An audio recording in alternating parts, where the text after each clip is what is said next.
వ్యవసాయ బాయికి కరెంటు కోసమని బ్యాంకులో నా మొగుడు అప్పు తెచ్చినాడు.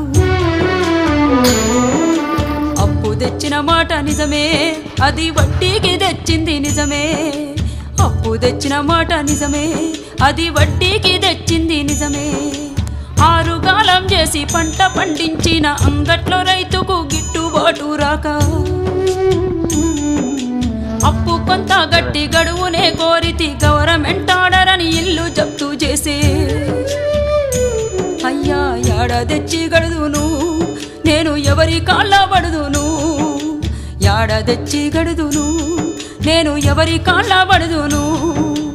అసలేటి వానల్లో ముసలెట్ల కట్టుకొని మోకాటి బురదలో మడి కట్టు దున్నితే గరిసెలెవరివి నిండెరో గంగన్న కడుపులెవరివి గాలెరో, గరిసెలెవరివి నిండెరో గంగన్న